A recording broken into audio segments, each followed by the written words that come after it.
Bonsoir à tous, j'espère que vous allez bien. Alors ce soir, je vais vous parler du fenouil. Son nom botanique est Phoeniculum vulgare. Originaire du bassin méditerranéen, il est actuellement cultivé un petit peu partout. Son nom signifie petit foin en latin et il est consommé depuis l'Antiquité et apprécié pour ses vertus médicinales comme condiment. Il a été connu couramment plus tard dans toute l'Europe, notamment au Moyen-Âge. Peu calorique, il est le légume des régimes. Il est une très bonne source d'antioxydants et il est source de vitamine B, de vitamine C, de vitamine E et de fer, ainsi que de potassium, de calcium et de magnésium. Il est aussi antibactérien et anti-inflammatoire. Il favorise également un bon sommeil. Il empêche l'excès de gaz intestinaux, les maux d'estomac et il est magistral dans le traitement des colites du bébé. Alors moi, j'ai eu un de mes enfants qui a eu très vite, vers l'âge de 3 mois, des crises de colite le soir et je lui donnais un peu de tisane de graines de fenouil et c'était franchement magistral, ça soulageait en environ une demi-heure à 45 minutes et franchement, c'est quelque chose de naturel et qui est bon pour les crises de colique, qui les soulage vraiment. Il équilibre également les niveaux d'hormones féminines. Alors, il y a quand même prudence en cas de cancer du sein, il faut faire attention et il régule ainsi aussi le cycle menstruel tout en calmant les douleurs. Dans le cas de ménopause, il diminue également les bouffées de chaleur. Il agit aussi comme détoxifiant du foie.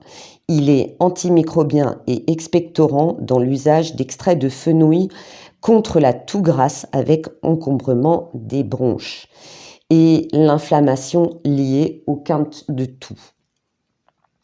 Il soulage l'arthrite et fait baisser la fièvre de manière quand même assez modérée. Moi, personnellement, je préfère la verveine. La verveine, elle est magistrale pour baisser les poussées de fièvre. Après, il faut les boire.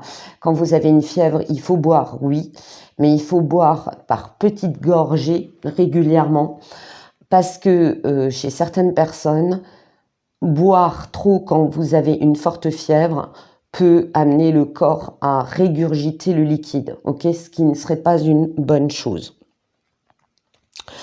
Attention toutefois, le fenouil peut être allergisant.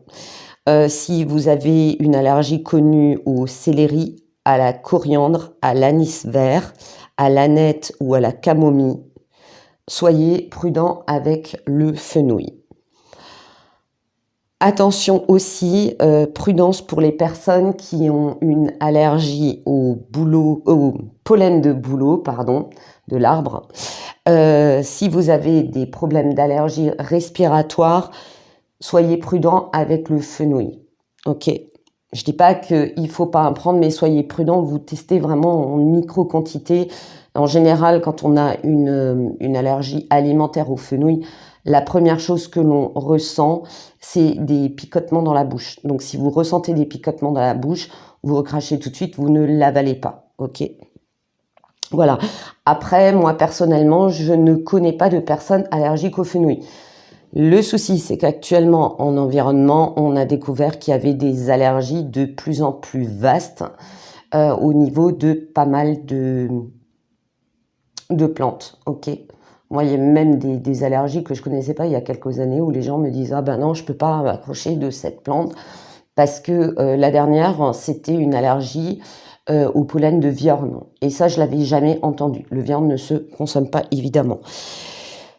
Il est contre-indiqué chez la femme enceinte durant toute la grossesse. Alors, on dit qu'il est contre-indiqué, il y a des femmes qui en consomment, il n'y a pas de problème. Dans tous les cas, quand vous avez un doute, vous demandez à un médecin ou à un pharmacien qui est spécialisé en phytothérapie. D'accord? Si vraiment vous avez un doute, il vaut mieux se renseigner. Pareil par rapport à certaines prises de médicaments. Il ne faut pas non plus faire de cure prolongée de fenouil. Comme toutes les plantes, je le dis toujours, ne surdosez pas. Moi, en général, quand je fais une tisane de fenouil, je mets 2 cuillères à café rase pour à peu près 3/4 de litre d'eau. D'accord? Et je laisse infuser environ 5 minutes, ensuite je filtre. Le problème, c'est que le fenouil, la graine de fenouil étant avant tout une épice qu'on utilise avec parcimonie, si on laisse trop longtemps infuser et qu'on met trop longtemps de la plante, ça commence à avoir un goût que moi je qualifie de chargé, comme l'anis par exemple, comme le romarin, comme la sauge. De toute façon, sachez que tout ce dont on extrait l'huile essentielle, quand vous la laissez infuser,